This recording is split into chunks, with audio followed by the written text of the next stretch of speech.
Hello and welcome to this video about user management.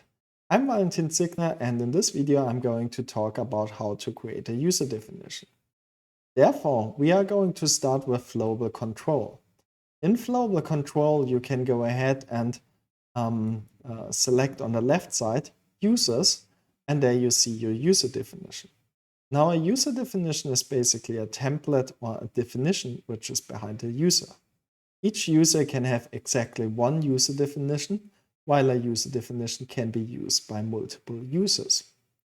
In the user definition, you specify different properties for the user, basically what are the different forms associated with it when you modify the user, what the memberships are, and so on. We are going to look at that in a few seconds. To create a new user definition, you need to go to Flowable Design. In Flowable Design, we can create an app. So let's call that user definition app. And let's fix the typo. And in this app, we are then creating a new model. And there we select the model other, and then in here, user. So that's my employee user. User-employee over here, and we are going to create a new model. Initial state for me is going to be active, and same for the substate. And then we can associate different type with it and different forms. So here we can say we would like to have an init form. That init form is used in Flowable Control when we create a new user. I am going to call that create employee form. And in this form, we are going to add certain fields. Now, there are a few fields which Flowable basically just maps to internal data structure of users. This includes display name, first name, last name. Obviously, you can change the label, but the value which you have specified in here is supposed to be what Flowable expects. We can say here this is the login name, and I just rename that for us to username, that we see username instead of login name. I'm going to add a password, and I am going to add another password field, which is called repeat password, that we need to enter the password twice since we are not able to see it. Let's call that password repeat instead of repeat password. And we are going to make those fields also required. And I think from the default fields, that's it. But we can also add our own fields like department. Now, with those fields, they are stored then as identity info, and we can basically use them from there. Now, let's add another form, the view form, which we can use to basically look at an employee. So view employee form. Here going ahead and basically copy and pasting everything from here that we have it for viewing. When I select them, I also make them disabled. So now they are no longer enabled. And I am going to remove everything with the user information. So we only have display name, first name, last name, and department in here. Now for the last form, which I'm going to call the edit form, I'm going to create the edit employee form. And here I am doing something similar. So let's just take basically all of them, and we are going to delete username, password, password repeat, and department. We could actually also add, if we want to, I think an email.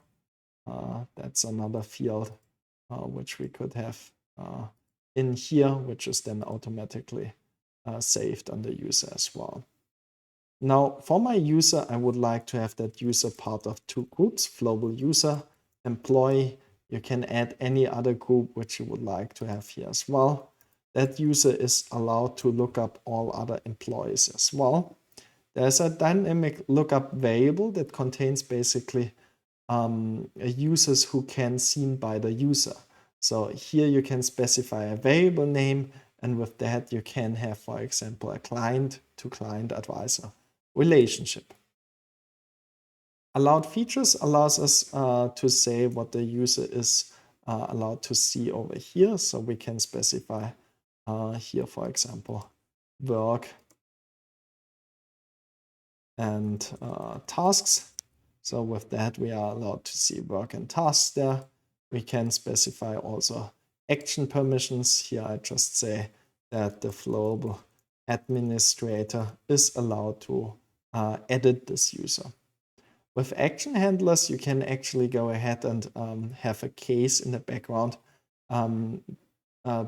taking care about the user lifecycle. So that's more complex. I'm not going to cover that basically in here. Init variables, we could add variables which are added as identity-like, so identity type. So I'm going to add here one simple and say that's my employee. REST variables are all the variables which are allowed to be used inside the contacts app, which are not the out-of-the-box values. So here I can specify something like my department, which I created before, or also the user type. And then I can, last but not least, also add a contacts filter in here. When you use engage, you can also add conversation filters. Now I save that, go back to my app and say I would like to export it. I export it as a deployable app-zip file, and that deployable app-zip file basically contains then in here my different forms and also my user definition. I don't need to have that app since that is not required, and I move that to my customization project in here. Now when I go to my IDE, I should see them here in a second. There we go. And I can create here the appropriate folders where it's supposed to be. There's Flowable users custom. And please ensure that you have slashes in here and not dots as it's shown now. And basically in that folder, we can move our user definition. And we are going to create another one, Flowable forms. .custom / custom, not dot as mentioned before. Here we can move our forms. Now you can also go ahead and fine tune basically your user definition in here. It's basically just a JSON file with information about our user. The forms here are also JSON files, which are quite more complex, and you could even deploy them during runtime to basically update them. I'm now going ahead and starting my Flowable Work application that it is picking up automatically the files which are placed here inside my Flowable folder. So basically that is the way how I can go ahead and now publish my user definitions. The starting up takes a few seconds. Once that is done, we can then go to our Flowable control, where we are able to see in here, now when I just refresh the page, that we should have an additional user definition. So we see that we have here also now my user employee, which is now the new user definition I have. We see the member groups, the lookup groups I defined before. Here I see my forms. So all of that looks good. Allowed features, work and tasks, and action permissions edit, basically whatever I have specified before, and what is also reflected in my JSON document. Now when we go to users, we can create here a new user. So let's say in here we would like to have the employee user, and we have the form which we modeled before, where we see here our username, password repeat, and department field. So let's say we have John Doe. John Doe is going to be called John. I pick a simple password, and my department is going to be video recording. And with that, I can go ahead and create that user now. We see that John is here in the list. John has an identity info, department, and user type. So we see the video recording is here stored as identity info, as well as the default variables. John has 2 groups, and with that we basically have all what we need. Now when I go as an admin to Flowable Work, here I can go ahead and go to contacts and see my John Doe here as well. We have a view form, and we can also not edit it, so that one I haven't enabled.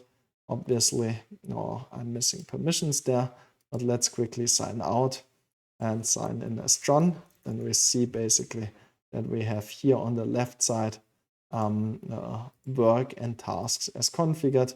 Features I have enabled by default in my environment for everybody, since that is a local test environment. So everybody is allowed to see that. Besides that, I'm able to sign out again here and use Flowable Inspect, since that is enabled as well. With that, we already reached the end of this video. Thank you very much for watching, and see you next time.